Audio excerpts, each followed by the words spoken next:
Well, it was a busy week in Miami Hurricanes football. I would have been here to update you guys on it, but I was a little bit under the weather this week.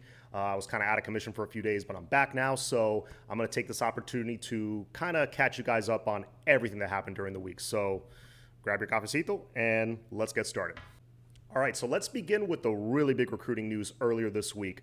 The Miami Hurricanes flip Collins Achiampong, who is a four-star defensive lineman, elite player, 6'7", 250 pounds, freak athlete. He was between Michigan and Miami earlier in the offseason, ends up going with Michigan.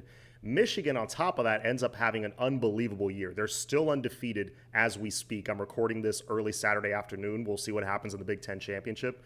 But they're undefeated and had just beaten rival Ohio State, who they had trouble beating for a good decade.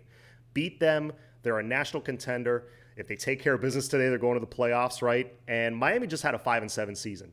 Mario Cristobal still did what he does best. He went and got who we wanted. He flipped one of the elite D linemen in this class. So, Collins Achiampong. I mean, I can't even begin to tell you how huge this is for, a team that just had such a disappointing season to flip a guy like him. And you not only do you have to improve the size of players on this team, you gotta, just beef up the overall talent level and the athleticism. So I think he checks all those boxes. He's definitely a bit more of a developmental guy because he's kind of a late bloomer in the sense that he played mostly basketball in his career. He's actually played more basketball than football. I mean, you can tell by his height being 6'7", but he can definitely translate at the next level. And Michigan has produced some stud pass rushers over the years, a couple from my alma mater, Columbus High School. And if Jim Harbaugh wanted him, hell, I want him too. This is a really good sign, folks, because there's going to be even more of an exodus of players transferring out after December 5th. And when Mario came out and said, hey, some guys are invited back and some guys aren't, I think it confirmed a lot of suspicions that fans had, as well as my own suspicions that when he came in and started doing things and operating in a polar opposite way from the previous regime, which took a more lax country club kind of approach, some players were going to like it and some players weren't. And when you have a sport where there's over 80 scholarship players on one team, it's kind of one team, one heartbeat. And if there's 20, 30, 40 guys, hell, even 10 or 15 guys that are just not on the same page as everybody else and they're bringing everybody down, well, that's going to be a problem. If there are problems in the locker room, you got to address it. And that's why I think you're going to see a pretty sharp culture shift this offseason. Usually this sort of thing takes a lot longer. Now, I'm not sitting here and saying we're going to go 9-3, 10-2, 11-1 next year. I think we're still at least a couple years away from that. But this is the beginning. This is the beginning of the tide turning, because a good 20 to 30 players roughly are not going to be on this roster anymore next year between, graduation and guys transferring out and whatnot. You're going to see this roster flipped in a big way. It's not going to look the same, and you're going to have a lot more new blood coming in, and these guys are going to be on the same page between the new transfers coming in and the new high school players coming in. You got a bigger percentage of the team on the same page. It's going to make a huge difference on the field. That's it as far as commitment news. Now, let's go into possible commitments that could be coming down the pipe in the near future. First of all, one hot name out there right now is Joshua Horton. Defensive lineman from Langston Hughes High School. He's currently committed to UNC.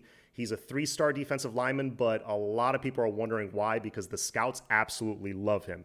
I took a look at his tape myself, and I'm an amateur tape watcher myself. That's my disclaimer. But let me tell you, I liked what I saw. Kid is 6'4", 285 pounds. He's got a solid frame, pretty good size, but he's kind of a tweener, right? But he does have one thing that not many defensive linemen had. He has a 6'10" wingspan.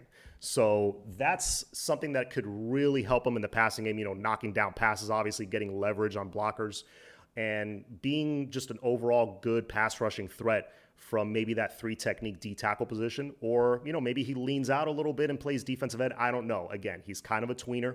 Hakeem Mesidor was a tweener, and he played more of that end position where he kind of anchors it down and stops the run. So maybe we see a little bit of that from Josh Horton should he come to Miami. This would be a big get. And obviously you want to build up the trenches. I don't think you can have enough great defensive linemen between tackles and ends. Another crazy thing about Joshua Horton is that he racked up over 100 tackles in his senior season, which is really hard to do as an interior lineman. And it's even harder to do during a high school season because it's much shorter than college or pro.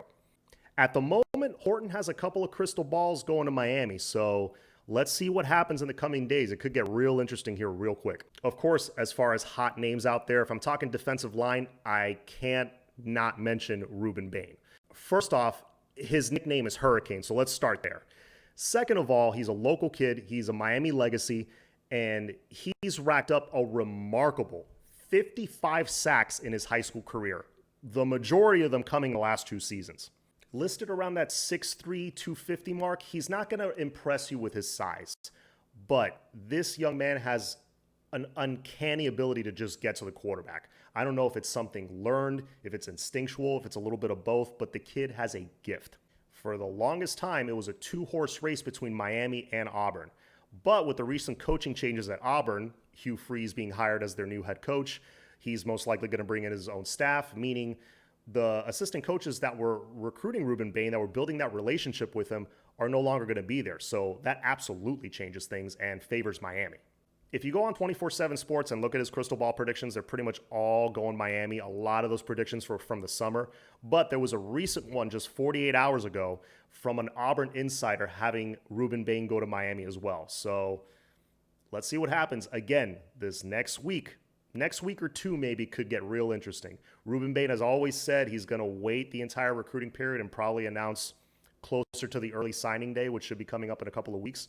So let's see if he sticks to that, or let's see if, he feels froggy and jumps early and decides to announce his commitment before signing day. So even with maybe the most disappointing season Miami has had in the past 30 years, Mario Cristobal is still doing what he does best, landing elite talent. So let's see what happens down the stretch here. I'm pretty confident that he's going to hang on to most of his class. You may lose 1 or 2 guys. I mean, that's fine. It's recruiting. It happens. Certain guys are going to transfer out.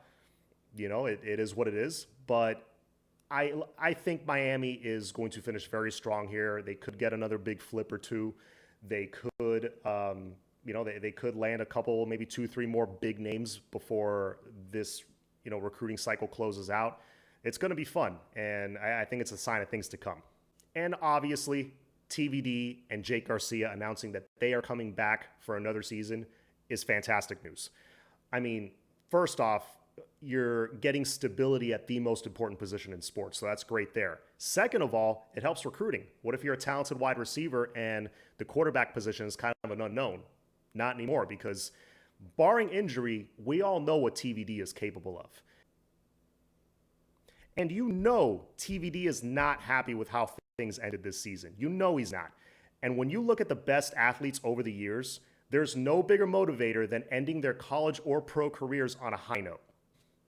Nobody wants to end their careers thinking they could have done more or thinking there's some unfinished business left. Nobody wants that feeling. Nobody wants to end their career feeling like there was unfinished business. And we all know that Tyler Van Dyke kind of plays his best football when his back is against the wall. And guess what? In the 2023 season, his back will be against the wall. That job isn't as guaranteed to him as it was this past season. I think he's going to have to work a little harder, and he knows that, with the talent coming in. Maybe they bring in a guy in the portal. Maybe they bring in a veteran. Who knows? We'll see. We'll see what happens. But I think Tyler knows that he's got one shot to impress NFL scouts and show them that he belongs at the next level. And last but not least, before I go, I got to give big props to Coach Larrañaga and the basketball team. They got a big win in the ACC Big Ten Challenge against Rutgers at home. Coach Larrañaga said himself the crowd was great, and I can't wait to see how that season unfolds. Obviously, Miami had a big year last year, making it to the Elite Eight. They've loaded up on some more talent, and let's see if they can make another run at it. I think they can. I think this team is certainly capable, so the spring is going to be very fun. All right, that's it for me. Stay tuned for more news